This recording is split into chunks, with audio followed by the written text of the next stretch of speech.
Hello दोस्तों, नमस्कार। स्वागत है आप सभी का। मैं हूं सुशील कुमार गुप्ता और आप देख रहे हैं हमारा यूट्यूब चैनल नॉलेज बूस्टिंग। दोस्तों, आज के इस वीडियो में हम बात करेंगे कि कैसे किसी मशीन के स्पेयर पार्ट्स की प्लानिंग करते हैं, प्रोक्योरमेंट की, उसकी इंडेंटिंग की, उसके पहले क्या क्या प्रोसीजर हमको करना पड़ता है। क्योंकि कोई भी व्यक्ति, चाहे वो मैकेनिकल फील्ड से जुड़ा हो, चाहे इलेक्ट्रिकल फील्ड से जुड़ा हो, अगर वो मेंटेनेंस डिपार्टमेंट में है तो उसको इस तरह की चीज़ें, इस तरह की एक्टिविटीज़ उसको करने की ज़रूरत पड़ती रहती है। क्योंकि बहुत सारी मशीनें होती हैं, वो कंटिन्यूअस जब वहाँ पे प्रोडक्शन होता है तो बहुत सारे स्पेयर पार्ट्स, उनके जो कंज्यूमेबल स्पेयर पार्ट्स हैं या वैसे भी जो स्पेयर पार्ट्स मोस्टली ख़राब होते रहते हैं, तो उनकी एडवांस में प्लानिंग करनी पड़ती है। प्रोक्योरमेंट करके उसको एडवांस में अपनी इन्वेंट्री में रखना पड़ता है। अदरवाइज़ जब आपकी मशीन ब्रेकडाउन होती है तो अगर आपके पास स्पेयर पार्ट नहीं है तो बहुत प्रॉब्लम हो सकती है। तो दोस्तों, आज हम इसी टॉपिक पे बात करेंगे इस वीडियो में कि स्टेप बाय स्टेप कैसे प्लानिंग की जाती है एक मेंटेनेंस इंजीनियर के द्वारा किसी मशीन के स्पेयर पार्ट्स को खरीदने के लिए।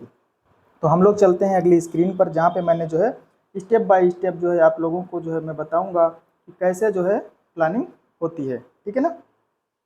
तो देखिए दोस्तों, यहाँ पे मैंने कई सारे स्टेप्स लिखे हुए हैं कि किसी मशीन के स्पेयर पार्ट्स की प्लानिंग करने के लिए क्या किया जाता है। जैसे कि identification of spare, verification of spare in your inventory, final list of spare parts, budgetary quotation, estimating and indenting. ये मैंने शॉर्टकट में ये टॉपिक्स लिखे हुए हैं। तो मैं इनमें थोड़ा थोड़ा डिटेल में बात करेंगे आपसे। जैसे पहला टॉपिक इसमें हम बात करेंगे कि आइडेंटिफिकेशन ऑफ स्पेयर्स के बारे में। ठीक है ना। तो आइडेंटिफिकेशन ऑफ स्पेयर्स का मतलब जो होता है कि जैसे कोई मशीन, सपोज दैट मान लीजिए कोई सीएनसी लेथ है या कोई दूसरी वर्टिकल बोरर टर्नर, जो भी मशीन है, ठीक है, आपको उसके स्पेयर पार्ट्स आपको खरीदने हैं।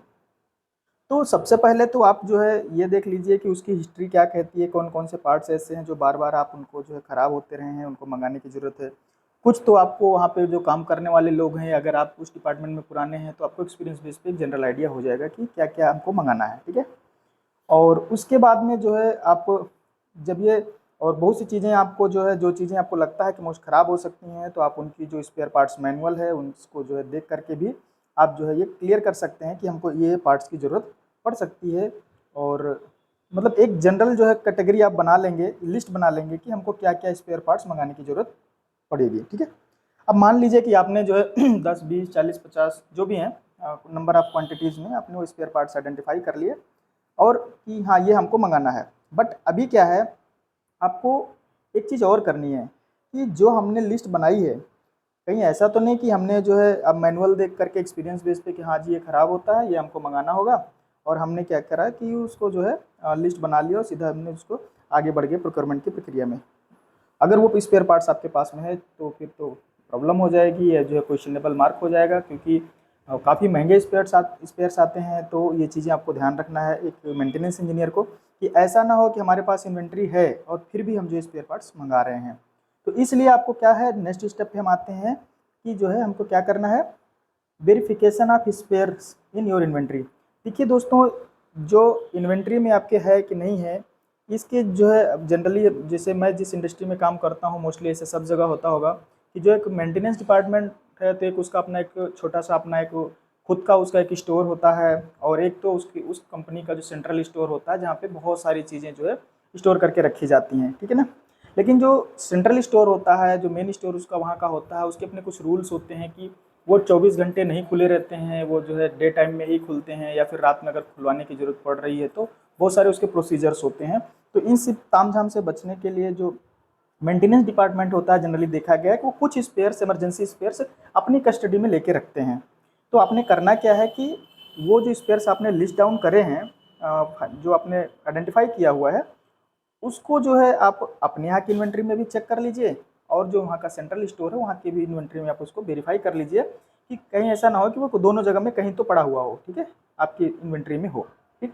अगर ये चीज़ें आप क्लियर कर लेते हैं तो फिर ये सब फाइनल करने के बाद में आपको एक फाइनल लिस्ट मिल जाएगी कि हमने ये क्या क्या बना मतलब मंगाना है, कि उस मशीन का अभी आपके पास फाइनल लिस्ट है। ठीक है ना। और जब आपको फाइनल लिस्ट आपकी बन के जब तैयार हो जाती है, तब आपको करना क्या है कि बजटरी कोटेशन मंगाना है। क्या करना है, बजटरी कोटेशन कह लीजिए, ऑफर कर लीजिए। ठीक है ना। क्योंकि अगर आप चाहे पीएसयू ऑर्गेनाइजेशन से जुड़े हों, चाहे फिर आप किसी गवर्नमेंट सेक्टर में काम कर रहे हों, या फिर भले ही क्यों आप जो है एक प्राइवेट सेक्टर में काम क्यों ना कर रहे हों, लेकिन जो चीज़ों को खरीदने की एक प्रक्रिया है कि हमको सही चीज़ और सही रेट पर मिले, इसके लिए आपने करना क्या है कि जो है मार्केट में क्या उसका वैल्यूएशन चल रहा है, उस पर आपने काम करना ही करना है, ठीक है ना।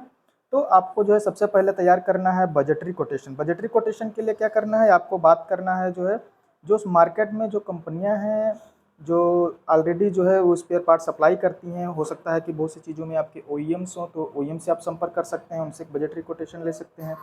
और अदरवाइज जो है आपके पास में जो है अगर OEM नहीं एग्जिस्ट कर रहा है या फिर मार्केट में और भी दूसरे प्लेयर्स हैं, तो आप उनसे भी जो है बजटरी कोटेशन मंगा सकते हैं। एटलीस्ट मिनिमम 2 या 3 कोटेशंस मंगाया जरूर जाता है, उससे ज़्यादा आ जाए तो और अच्छा है, आपका जो है एस्टिमेटिंग बहुत अच्छा होगा, ठीक है ना। और अगर आप जो है नहीं मंगा पा रहे हैं तो जो है चीज़ें फिर जो है थोड़ी सी दिक्कत कर सकती हैं, इसलिए प्रयास करना है कि एटलीस्ट हमको 2 या 3 जो है कोटेशंस जरूर मिलें, ठीक है। अगर आप गवर्नमेंट या PSU सेक्टर में हैं तो आपको ये चीज़ का प्रयास करना है।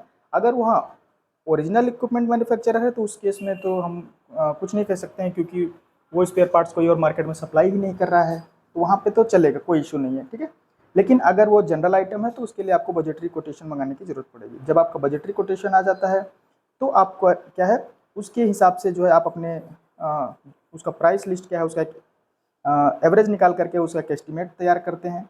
और जब आपका एस्टिमेट रेडी हो जाता है तब आपको क्या करना है, फाइनल इंडेंटिंग के प्रोसेस में आगे बढ़ना है, जिसको कि बोलते हैं कि भैया ये फोरकास्ट बोलते हैं कि हाँ इतना हमको मटेरियल चाहिए, और आप एक उसको पेपर वर्क में एक इंडेंट प्रिपेयर करते हैं सारे प्रोसीजर्स के साथ में, और उसको जो है आप अपने यहाँ का जो परचेज डिपार्टमेंट हो, जो भी जो है स्पेयर प्रोक्योरमेंट का काम कर रहा है जो भी डिपार्टमेंट है, आप उसको उस चीज़ को जो है आप हैंडओवर कर देते हैं, ठीक है ना। आप उसको हैंडओवर कर देते हैं और उसके बाद में जो है अब ये उसका काम हो जाता है कि आपको उसको जो है टेंडर फ्लोट करना है या फिर डायरेक्ट जो है कैसे क्या प्रोसीजर है उनका वो फॉलो करते हैं। मोस्टली जो है आज की डेट में देखा जाता है तो गवर्नमेंट का जो है फोर्सफुली बहुत प्रेशर रहता है कि आपने उसको जो है जेम पोर्टल के थ्रू गवर्नमेंट ई पोर्टल के थ्रू प्रोक्योरमेंट करना है। अगर नहीं वैसे है तो NIC के पोर्टल हैं, ठीक है। कुछ स्पेशल केसेस में आप डायरेक्ट जो है कंपनीज को भी जो है अपने अप्रूवल्स लेकर डिपार्टमेंटल आप उनको परचेज ऑर्डर भी लगा सकते हैं। तो ये जनरल जो है आइडिया होता है, एक प्रोसीजर होता है किसी भी जो है डिपार्टमेंट में किसी भी कंपनी में मशीनों की स्पेयर प्लानिंग का। और जैसे जैसे जो है आप इसमें काम करते जाते हैं तो बहुत सारी चीज़ों को आपको आइडिया लगता जाता है, और बहुत सी चीज़ें जो है इसमें बहुत सारे टर्म्स होते हैं, क्योंकि उस डिपार्टमेंट साथ ही जब आप इंडेंट कोई प्रिपेयर करते हैं तो उस कंपनी की अपनी एक परचेज पॉलिसी होती है, और जो है जिसको कि आपको फॉलो करना है, ठीक है। वर्क्स पॉलिसी होती है, परचेज पॉलिसी होती है, कई सारे कुछ डिपार्टमेंटल प्रोसीडर्स होते हैं, तो सारे रूल्स रेगुलेशंस के साथ में आपको आगे बढ़ना होता है, ठीक है। क्योंकि प्राइवेट ऑर्गेनाइजेशन की तरह नहीं होता है कि हम जो है किसी भी पार्टी को सिलेक्ट करें और उससे हम जो है चीज़ों को जो है मंगा लें। तो ऐसी केस में जो है क्योंकि यहाँ पे बहुत कई बार जो है विजिलेंस डिपार्टमेंट होते हैं, उनके ऑडिट्स होते रहते हैं, या दूसरी बहुत सारी auditors, internal audits, external audits, ये सारी चीज़ें होती रहती हैं गवर्नमेंट ऑर्गेनाइजेशन में, तो आपको इन सारी चीज़ों को ध्यान रखना है। तो बस आज के लिए इस वीडियो में सिर्फ इतना ही, फिर मिलेंगे नेक्स्ट वीडियो में। कैसा लगा वीडियो कमेंट करके जरूर बताना, अगर आपके कोई क्वेश्चन हैं तो वो भी जरूर पूछना, और अगर आप हमारे चैनल पर नए हैं तो प्लीज़ चैनल को सब्सक्राइब कर देना। फिर मिलेंगे हम नेक्स्ट वीडियो में, तब तक के लिए बहुत बहुत धन्यवाद। आप सबका दिन शुभ हो।